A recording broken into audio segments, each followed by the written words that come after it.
This new study here confirms what lactate really is, and that is an absolute supermolecule. And it reinforces what we already knew about lactate and what most fitness professionals and fighters have yet to realize. And by the end of this video, you will have a better understanding of what lactate does in the body and how you can take advantage of this molecule to have better conditioning and stop gassing out in your sparring and fights. But before we get into that, as always, check the links in the description. There's a 7-day free trial on the Sweet Hunter Fighting Training app. There are free jiu-jitsu, boxing, and MMA strength and conditioning blueprints that will take you through everything you need to know for strength and conditioning. And if you want to work with me one-on-one, there is a link also down there for that. So let's get straight into it.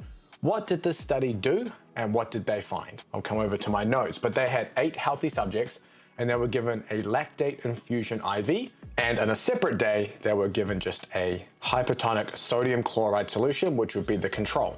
The lactate IV increased resting lactate levels from about 0.9 to 2.5 millimoles per liter on average.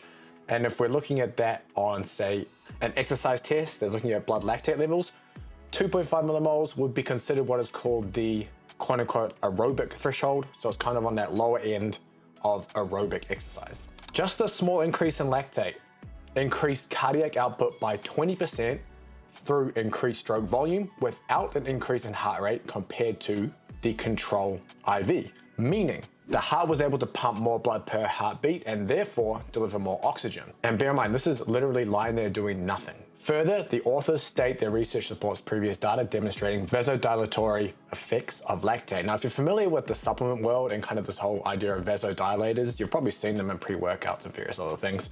You know that they're typically referring to increasing blood flow. And that is what a vasodilatory effect is, since you're expanding the blood vessels and allowing more blood to flow through. Now, this particular paper sits on top of a lot of the previous research we have around lactate, especially from George Brooks, who would be, I guess you could consider him the godfather of lactate research. And his paper, The Lactate Shuttle Theory, which is well worth a read, states your heart actually prefers lactate over glucose for fuel, which makes it a premium fuel source.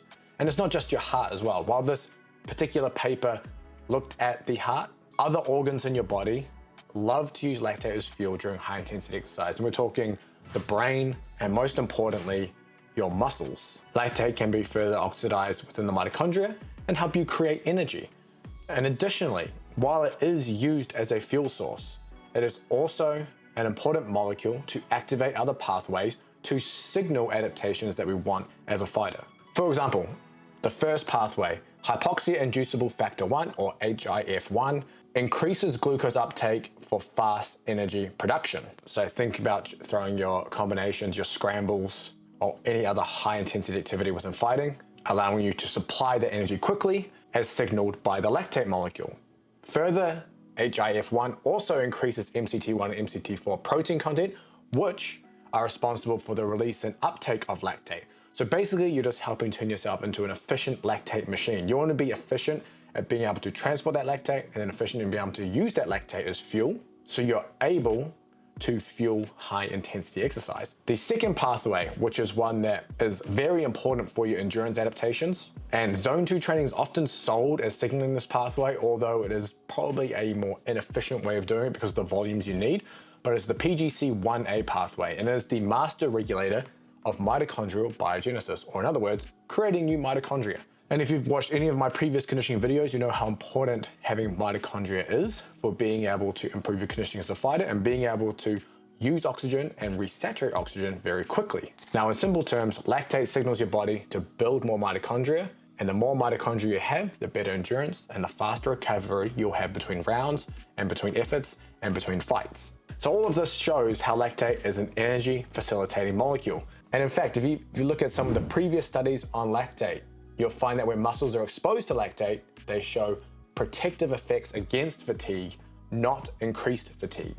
And the common misconception is because you have high levels of lactate, the lactate is causing the fatigue during exercise. That is not the case. Lactate acts as a protective mechanism. Fatigue is not very well understood. There are a host of metabolic byproducts that are created from high intensity exercise that could potentially influence fatigue, but lactate is not one of them. So don't be scared of rises in lactate during training. I know there is a school of thought that you want to try and keep as much of your conditioning done at low intensities to reduce a spike in lactate, and that means you're able to easily recover from exercise and you're able to do more of it and spend more of your time doing your technical and tactical training.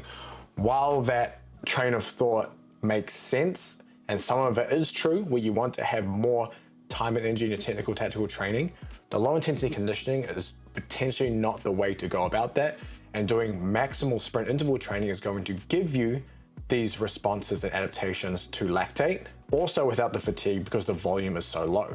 So it means that your training should reflect the demands of the sport. If you look at any physiological paper breaking down any of the combat sports, you'll find sky-high blood lactate levels after sparring, or even between rounds, whether it's boxing, wrestling, whatever it is, you'll see sky-high blood lactate levels. It means that your training must prepare you to be able to transport and use lactate as fuel.